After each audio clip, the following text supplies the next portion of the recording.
It's Friday. The week went by pretty fast considering that, I don't know about you, but probably you're in much the same boat as I am. You're stuck in place for the most part. Friday, my vacation just started on Monday, and it was going to be 2 weeks long. It may still be 2 weeks long. I'm not sure whether to cancel a couple of days of next week or continue with my vacation to complete it as originally filed. For next week, and just have another 5 days off where I can do things like this and write and work and do my school work and catch up on things. I had a great day today, actually. It's a late afternoon now as we're recording this. Didn't go anywhere because the weather didn't really permit a nice long walk, but I spent most of the day watching an online seminar from Scranton, Pennsylvania, about amateur radio propagation through the ionosphere. It sounds like a really exciting subject, I bet, to a lot of people, but in fact, to me, it really is. It also folds in a little bit to the work I'm doing for my book, and I'll get to that in a minute, because I did say, I think yesterday, that I'm going to try to talk a little bit about the book, so I will get there. But it's been a otherwise pretty quiet, pretty good day. We've had some updates on the news. The last I heard, PEI still had 2 cases. If it's been updated in the last couple of hours, I don't know about that because I've been watching the webcast out of Scranton. But if it's gone up, I can't imagine it's gone up by very much, and hoping it's still at the 2, or maybe even less. Let's say they've recovered and it's back to 0. Wouldn't that be nice? Anyway, I think I'll try to do this every day that I'm home. And I think even when work resumes, I'll be working from this same desk. I'll be home. So hopefully I'll have 5 or 10 minutes to have a little chat. I think people look forward to it now. There's a few hundred views that happened for my Wednesday video. Thursday had close to 200. Today's video will probably have about the same. So not massive amounts. I'm not monetized. I'm not making money or trying to make money off of this. But I think people enjoy the sharing aspect, especially at a time like this. And we've been getting some really good feedback on the comments section. I got another update from Chris in China, but also we've heard from the Czech Republic and from the UK and from Finland and Germany and many locations in the United States, including Pittsburgh and also Minnesota and other places, and Edmonton, Canada. So there's lots of viewers around the world that just reach out, and there's probably people who just watch and don't bother reaching out, and that's fine.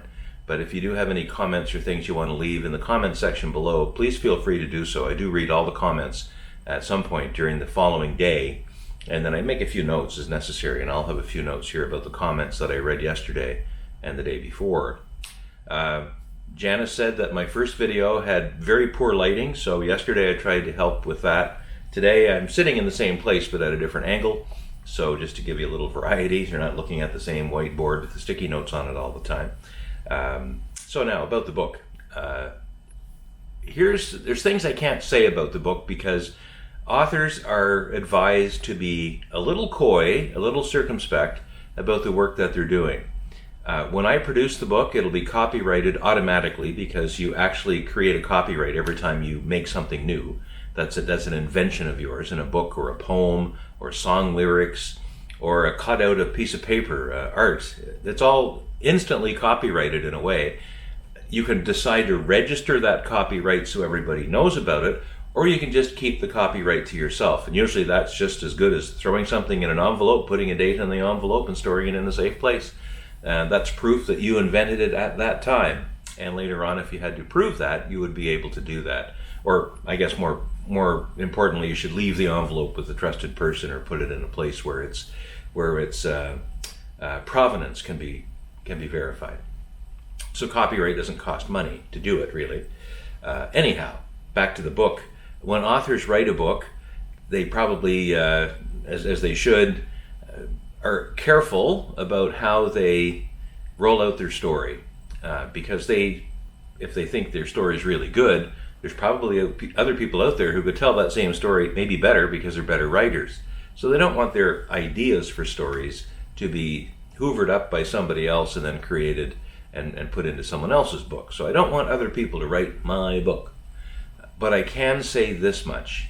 One thing in my ham radio, I don't want to call it a career because it's not a job, but in my ham radio life, one thing that all ham radio operators have to bump into from time to time is the changing conditions on the radio dial. Some days I can get on the radio and I can talk to Germany, or I can talk to Brazil, and the very next day I can't. Everything else seems to be the same. It's a nice day and the sun's in the same angle and it's the same time of day, but I can't talk to anybody in those same two directions. And why would that be? Well, it's because there's another layer of weather above the weather that we see every day. And that weather is 60, 90, and 100 miles up. And it's in a very upper part of the atmosphere called the ionosphere. And the ionosphere reacts to the solar wind, charged particles coming from the sun. And every day the sun puts out a different amount of energy. Sometimes it's a big burst, in which case the ionosphere overloads almost and radio signals can't get through it. Other days the sun is extremely quiet. So that's why in the radio transmission over the shortwave bands, one day to the next is almost never the same over a 24-hour cycle. So my interest in radio wave propagation and the high frequency spectrum came from my ham radio hobby that I've been a ham for over 35 years now.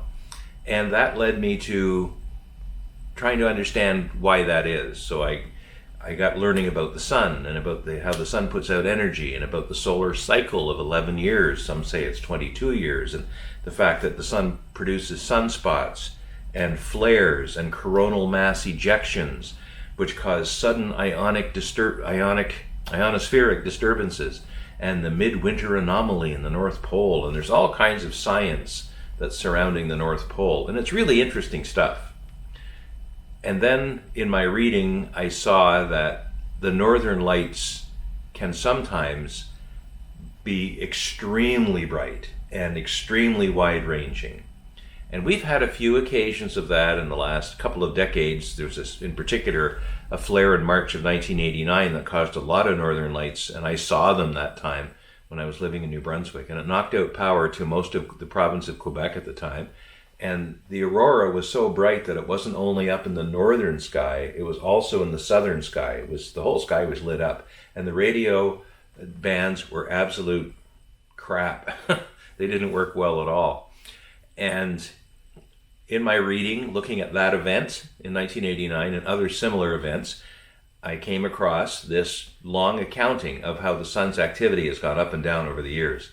And the last time the sun had a huge event, even bigger than the Quebec one in 1989. A huge one was in 1859. And back then we didn't have radios. There were no radios, there were no cell phones, no cell towers, no satellites, no electrical or electronic instruments. There were some electrical things like telegraph wires, but there was no telephone invented even at that time. There was no television, no internet, nothing like that. So when the Northern Lights happened, it didn't really affect anything, because nobody had a radio to listen to the ionospheric sounds or the waves. But it did energize the telegraph lines, and there were sparks, there were fires that were set on the poles along the train tracks, because so much energy from the ionosphere pumped down to the Earth's surface that it actually started to charge up the telegraph lines. And the first astronomer to notice that happening was a guy by the name of Carrington. And ever since then, that event has carried his name, the Carrington event. And scientists have said in the modern era, if we got another Carrington event right now, it would probably devastate us technologically. It wouldn't hurt us. You wouldn't feel anything. You wouldn't become radioactive or anything like that. But the Carrington event would destroy not destroy, I guess it would destroy or disable power grids, GPS satellites, almost all the things that we rely on now every day. Imagine if the GPS system went down. All the airplanes use that for navigation. Cars use it for navigation. Farmers in their tractors now have GPS guided travel around their fields so they can properly allocate their fertilizer and measure things. It's so important. And the GPS system runs on a whole bunch of satellites that are up there. Dozens and dozens of satellites that are currently orbiting the Earth. And if a solar flare were big enough to come along and blow those satellites out and knock them unconscious, basically, we would lose our GPS system. So that's just one example of the myriad of things that could go wrong if we got another Carrington event. So the book I'm writing is about another Carrington event that's on its way. and I tell it in the minds of people who are just ordinary folks like us, who just have a day job and they go to work, and also other people who are trying to manage this, whether they're in the White House, whether they're in a science lab in Colorado, or wherever they might be trying to work on this problem. And the scariest part of all of this is that what I'm writing is fiction. It's going to be fiction. I'm making up and inventing characters and all of that. But what's actually the weird thing is that these real scientists have discovered or determined that the Carrington event of that magnitude happens roughly every 100 years. And it's now been 160 years since the last one. So, in the book, I have a few purposes. One, I want to make the book entertaining enough that people will want to read it. That they'll find it as a good read, it'll have lots of energy, and it'll have a nice fast pace, and it'll have a nice story arc, and a resolution, and all those things that you have to put in a book if the book is to be good. But I also want people to read it and go, oh boy, that's scary. What are we doing about this? Because right now the people who forecast the sun are underfunded. The people who plan to repair things after the sun goes crazy sometime in the future, they don't have enough equipment. We're not ready, actually, to handle a Carrington event if it happened now. And that's part of what's in the book as well. I hope to tell it in an entertaining way. Someday, it'd be great if it was a series or a movie or something. But for me, it's just me wanting to get my ideas out onto paper in some format. And I'm not just writing from a position of ignorance. I'm writing from a lot of experience. Some of it involves my experience as a pilot. Some of it involves my experience as a radio operator. And some of it involves the research that I've done. I've actually reached out to scientists in the United States and to some extent in Canada to get their views on specific questions that I think are important for me to understand before I finish the book. One of those scientists is a gal who was the head of, or one of the main characters in the Jupiter probe that went out a couple of years ago to orbit the planet Jupiter, and eventually I think it went into the planet in a controlled re-entry to send back data. And she was involved heavily in that project, and I had specific questions about the planet Jupiter and its magnetic field that I wanted to ask her, and she was kind enough to answer me. I also wrote to the Space Weather Prediction Center people in Boulder, Colorado, and got a kind response with some extra information from them as to what their daily life was like. So I want to be able to tell that tale as well. So that's what the book is. I can't tell you about my characters. You might see some stuff over my shoulder. That's probably not enough of a clue anyway.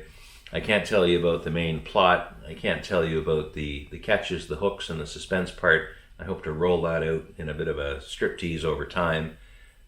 And I don't know when the book will be ready. I've been at it off and on for a couple of years. It probably will take a couple more. The book is set in 2024 and 2025. That's when my imaginary event actually takes place. One of the things I'm hoping for is I'll get the book finished and it'll be out there and maybe raise some consciousness before the real thing happens, because the real thing could happen any moment.